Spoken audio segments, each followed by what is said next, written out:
Pada zaman dahulu, di sebuah kerajaan, hiduplah sebuah keluarga dengan raja yang tampan dengan satu orang istri yang belum memiliki anak, dialah Raja Gata. Dan kerajaannya merupakan kerajaan kedua terluas pada zaman itu. Raja ingin mengunjungi setiap daerahnya untuk memastikan daerahnya tetap makmur. Karena itu, ia melakukan perjalanan selama 1 tahun ke setiap penjuru terjauh kerajaannya. Dan ketika sampai di suatu daerah, ia melihat daerah tersebut sangat cukup dan makmur. Lalu ia melanjutkan perjalanan ke daerah yang lain. Sesampainya di daerah tersebut, Raja Gata kehausan karena matahari yang sangat terik. Matahari sedang panas-panasnya. Jika kita melakukan perjalanan, kita akan terlalu lelah. Jadi, mari kita berkemah di sini sembari mengumpulkan bekal untuk dibawa pulang. Sembari menunggu pengawal, Raja merasakan sangat kehausan sehingga dia pikir dia akan mati jika tidak meminum air.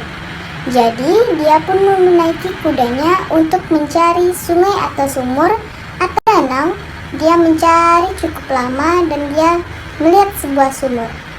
Raja begitu haus sehingga mengambil air dari sumur. Raja pun meminum air tersebut hingga dia kenyang. Raja ingin kembali ke tempat peristirahatannya, tetapi ada sesuatu yang muncul di hadapannya, yaitu seorang pria yang tubuhnya berukuran kecil sedang memegangi kaki. Siapa kau? Lepaskan aku atau kau aku hukum, kata Raja Gata. Tidak ada yang bisa mengancam aku, karena di sumur ini adalah kerajaanku. Tetapi aku bisa membiarkanmu pergi dengan satu syarat. Siapa kau berani mengancam raja? Lalu pria kecil menjawab, jika kau bersedia, aku akan melepaskan kau. Raja Gata pun kembali bertanya, apa itu? Pria kecil menjawab, kau harus memberikan aku barang berhargamu yang kau miliki di istana yang belum kau ketahui. Raja Gata pun menjawab, baik, aku berjanji akan memberikannya kepadamu. Pada saat itu, pria kecil melepaskan Raja Gata untuk kembali ke tempat peristirahatannya. Raja akhirnya kembali ke istana dan disambut dengan banyak kemeriahan dan juga kegembiraan.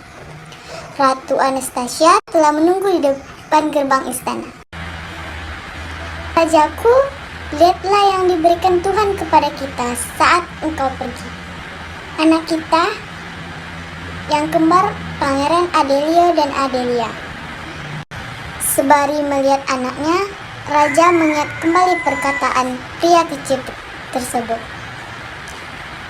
Raja berkata dalam hatinya, jadi ini maksud laki-laki kecil itu? Ia menginginkan anak. Ada apa, Raja? Apa kau tidak senang melihat putra kita? Kata Ratu Anastasia. Oh ratuku, aku sangat gembira. Aku sangat kelelahan sampai aku tidak tahu harus berkata apa. Putraku, pangeran kerajaan ini. Sambil menciumi satu persatu anaknya.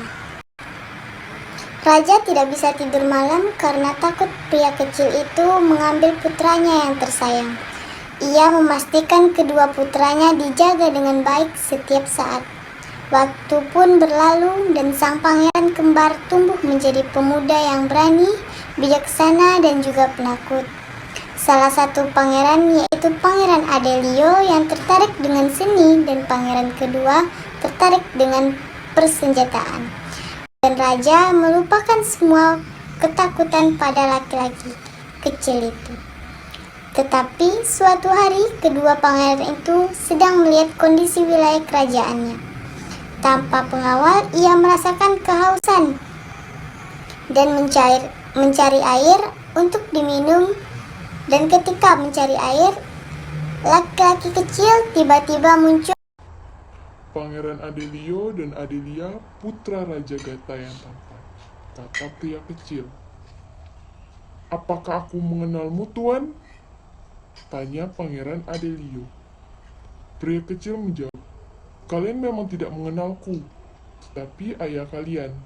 Katakan padanya bahwa kalian bertemu denganku dan aku masih menunggunya untuk memenuhi janjinya kepadaku. kita akan bertemu lagi sampai saat itu. Pangeran Adelio dan Adelia memberitahu raja tentang tamu asing itu. Dan raja tidak punya pilihan lain selain memberitahu keluarganya tentang janji yang dibuatnya pada pria kecil. Bertahun-tahun yang lalu tanpa mengetahui bahwa pria kecil itu menginginkan putranya. Mendengar cerita itu, Ayah, aku tidak ingin kau memberikan aku kepada pria kecil itu, kata Pangeran Adelia. Ayah, sebuah janji adalah janji. Itu hanya harus dipenuhi, jadi ayah, biarkan aku saja yang pergi menemui pria kecil itu, kata Pangeran Adelio. tapi anakku, janji itu tidaklah adil. Apakah ini harga yang harus dibayar untuk beberapa tegukan air? Kata Ratu Anastasia. Apapun itu ibu, apapun janji yang telah dibuat harus dijaga dan hal-hal tidak seburuk yang terlihat. Aku akan menemukan cara agar kembali ke istana. Tapi biarkan aku pergi sekarang, kata Pangeran Adelio. Biarkan saja ibu, ia pergi, di sini masih ada aku untuk menjaga kerajaan, jawab Pangeran Adelia. Raja dan Ratu tahu bahwa Pangeran Adelio benar, dan dengan enggan mereka mengirimnya ke daerah tersebut, ke sumur tempat laki-laki kecil itu berada. Ketika pangeran hendak pergi ke sumur, ia melihat ikan berenang di dalam sumur tersebut dan bajunya terletak di sebuah sumur. Pangeran Adelio bersembunyi di balik pohon. Satu ekor hewan tersebut berubah menjadi gadis yang cantik. Sepertinya ada seseorang yang bersembunyi di balik pohon, kata Putri Moza. Aku minta maaf Nona, aku melihatmu berenang di dalam air. Aku tidak tahu harus berbuat apa, jawab Pangeran Adelio. Apa yang membawamu ke sini, Pangeran Adelio? Moza, putri satu-satunya ayahku. Baiklah, aku akan percaya itu semua memang tidak adil untuk beberapa tegukan air. Tapi ikutlah denganku, akan aku bawa kau kepada ayahku. Lalu Putri Moza memegangi sumur dengan tangannya dan sang pangeran bersama sang putri menemukan diri mereka di sebuah istana yang megah di depan pria kecil. Baiklah, akhirnya kau di sini Pangeran Adelio. Kemana saudaramu? Kata pria kecil. Iya yang mulia, aku di sini. Saudaraku tidak ikut yang mulia. Aku menggantikannya untuk memenuhi janji ayahku kepadamu. Akhirnya, baiklah walaupun hanya kau seorang, tidak masalah. Malam ini kau mungkin harus beristirahat, tetapi besok kau harus membangun istana emas dengan 100 sumur dan taman dengan 1000 bunga. Jika tidak, kepalamu akan aku penggal. Kenapa menunggu sampai besok untuk itu yang mulia? Tugas ini tidak mungkin bagiku karena aku tidak tahu bagaimana membangun istana apalagi dengan emas, kata Pangeran Adelio. Kau memiliki semua hari untuk besok. Carilah cara, kata pria kecil. Sang pangeran duduk di kamarnya memikirkan hal apa yang harus dilakukan. Hal semacam itu bisa diwujudkan dengan sihir, atau... Kata Pangeran Adelio. Tiba-tiba ada yang mengetuk jendela kamar pangeran di tengah malam. Kau membutuhkan sihir untuk membangun istana? Kau tidur saja pangeran, aku akan membuatmu istana yang berlapisan emas untukmu dengan waktu singkat, kata Putri Moza. Tidak putri, itu sama saja dengan curang. Tantangan telah ditetapkan untukku. Aku harus menyelesaikannya dengan adil dan jujur, jawab Pangeran Adelio.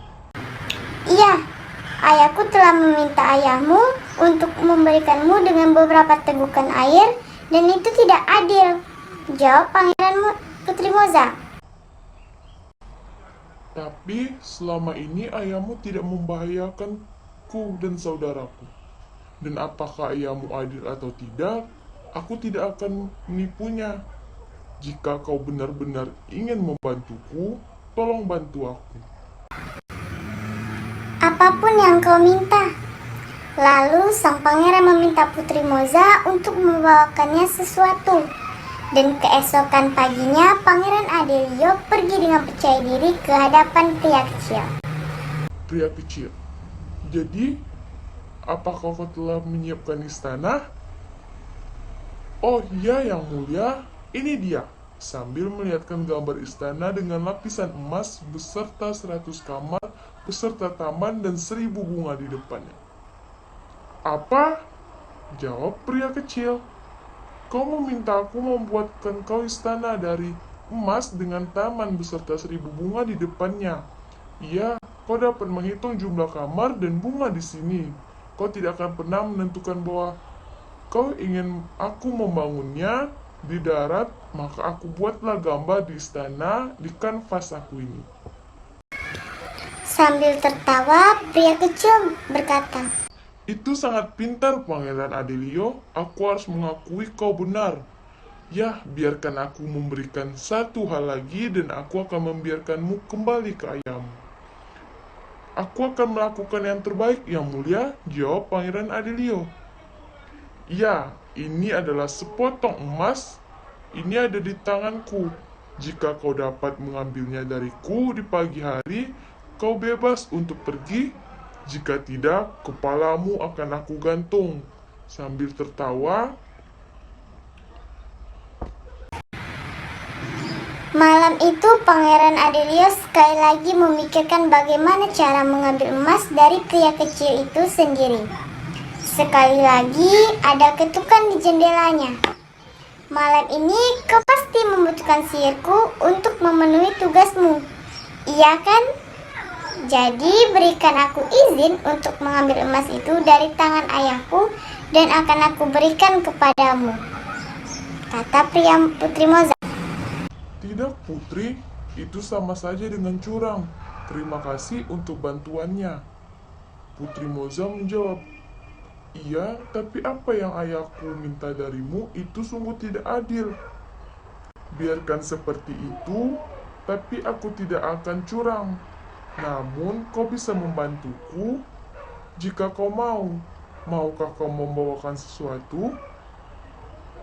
Kata Pangeran Adelio. Terserah apa katamu, jawab Putri Moza. Keesokan harinya, pangeran pergi menemui pria kecil dengan berpikir ia pasti akan mati. Lihatlah Pangeran Adelio, emas masih ada di tanganku. Kau gagal memenuhi tugasmu. Kata pria kecil. Aku setuju yang mulia dan aku menerima kekalahan. Jawab Pangeran Adelio. Iya, kepala kau harus digantung. Apakah kau siap? Sambil tertawa pria kecil. Iya yang mulia, tetapi sebelum kepalaku digantung, bolehkah aku meminta sesuatu? Seperti yang kau tahu, Tuan, aku bermain dengan adil dan jujur, jawab Pangeran Adelio. Baiklah, aku akan mengabulkan permintaanmu. Kau dapat meminta apapun selain emas di tanganku, jawab pria kecil. Aku berharap kepalaku digantung, tapi dari boneka bergambar wajahku. Ini tidak di sini, sambil menunjuk kepalanya. Karena ini adalah replika diriku, leher ini dan kepala ini juga milikku. Dan kau hanya mengatakan kepadaku akan dipenggal. Kau tidak pernah mengatakan aku harus mati. Jawab Pangeran Adelio. Pria kecil tertawa. Itu Pintar pangeran, baiklah kau memenuhi janjimu dan aku memenuhi janjiku. Kau bisa pulang, beritahu ayahmu bahwa dia memiliki putra yang jujur, baik dan bijak serta tidak tunduk pada godaan, berbeda dengan saudaranya yang penakut. Tiba-tiba Putri Moza muncul. Ayah memintaku untuk mendesakmu, untuk menipumu, untuk melihatmu, apakah kau akan menyerah? Kata Putri Moza. Tapi kau tidak menyerah. Kau menjaga janjimu dengan kecerdasanmu. Untuk itu kau berhak kembali ke kerajaanmu. Dan aku akan memberikan beberapa hadiah untuk kau bawa pulang. Kata pria kecil. Terima kasih yang mulia, jawab Pangeran Adelio. Katakan pada ayahmu, dia tidak perlu takut kepadaku karena aku sudah menjadi temannya. Kata pria kecil. Akhirnya Pangeran Adelio kembali ke istana dengan hadiah emas yang banyak. Pangeran Adelio. Katakan pada ayahmu, dia tidak perlu takut kepadaku karena aku sudah menjadi temannya. Kata pria kecil. Akhirnya Pangeran Adelio kembali ke istana dengan hadiah emas yang banyak dan dengan itu saudaranya merasa rugi karena tidak ikut untuk menepati janji kepada pria kecil.